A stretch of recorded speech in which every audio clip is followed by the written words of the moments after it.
Hi, I'm Tom. And I'm Janelle. And this is For Gaming for Glory, where we talk about gaming and the Christian life. In this video, we want to talk about race games and perseverance in the Christian walk.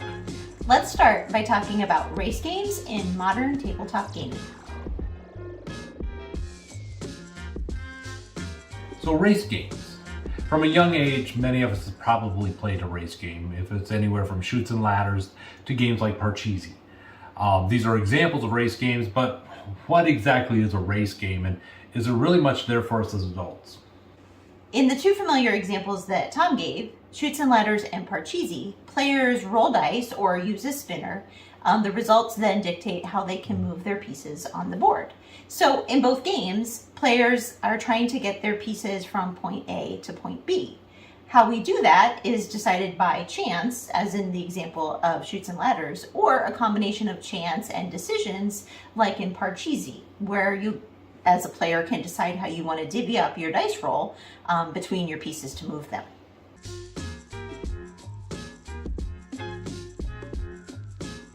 As opposed to many other games and mechanics used in games, the definition for a race game is fairly simple. Be the first to take all of your pieces, or piece depending on the game, to the end of the track.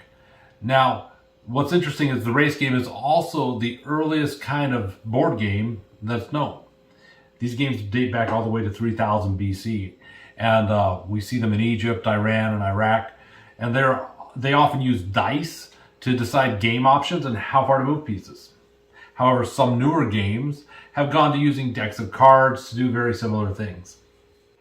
So it's all about getting your game pieces or piece across the finish line. You're probably going to see some type of board or track divided into spaces, but in modern tabletop games, they offer some more fun decision points along the way to the finish line.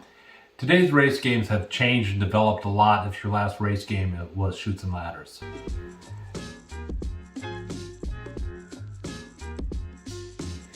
Race games today can involve tactical decisions and choices as well as an element of luck, ideally a little more controlled than, say, Chutes and Ladders. They might also include player interaction, bits of strategy, and even a variety of race courses or boards to increase replayability. Depending on the game, all of these may appear to one degree or another, or a race game can focus solely on one. Tom, I think it's important to also touch on the idea of player experience here as we talk about race games. I think we've all experienced that flip the table type of moments when we're really frustrated with the game, and sometimes that can happen when players feel that a game is unfair. This can really come into play when a game is driven by luck, as in dice rolls or the use of a spinner. I think it's really great to see how some newer games handle this issue, and race games are a great place to talk about it. Now, some race games also have something to help balance these games so that you don't have one player who's way ahead the entire game. They might also have some sort of catch-up mechanism. I love it when this balancing factor or mechanism is really integrated into the game thematically. For example, in the game Flamme Rouge, a player in the lead actually takes exhaustion cards. These are lower point cards that bog down their movement later in the game.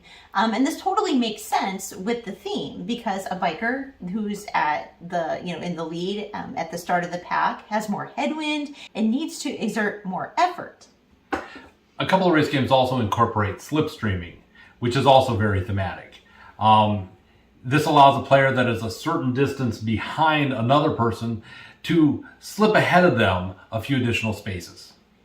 There are some games that have catch-up mechanisms that help players who fall behind get closer to the players that are in front of them.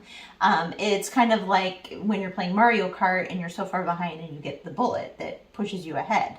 In the game Cubitos, for example, it's a game that depends heavily on dice for movement.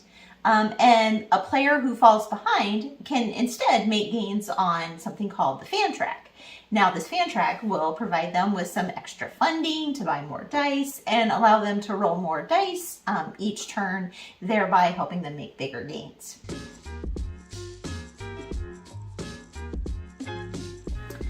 So when thinking about being in a race, it makes a lot of sense to talk about perseverance in the Christian life.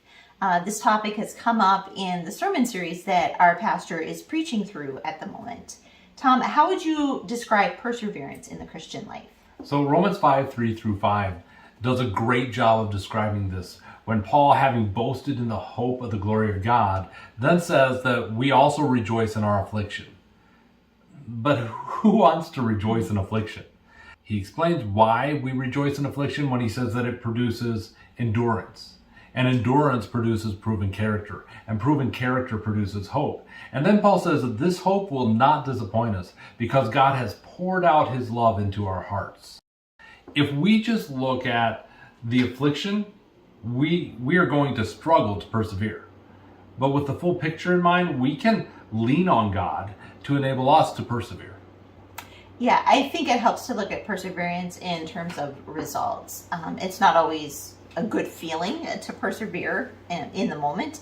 And you and I have learned from doing some running back in the day that it can be really torturous to endure a tough race. And sometimes it's all you can do to just keep moving forward. But when you cross the finish line or when you've accomplished the goal, it's such an amazing feeling.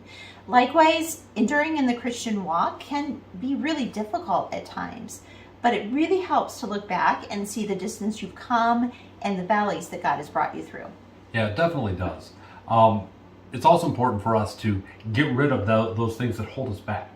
In 1 Timothy 4:7-8, Paul instructs Timothy to have nothing to do with pointless and silly myths, but rather train yourself in godliness. For the training of the body is of limited benefit, but godliness is beneficial in every way, since it holds promise for the present life and also the life to come.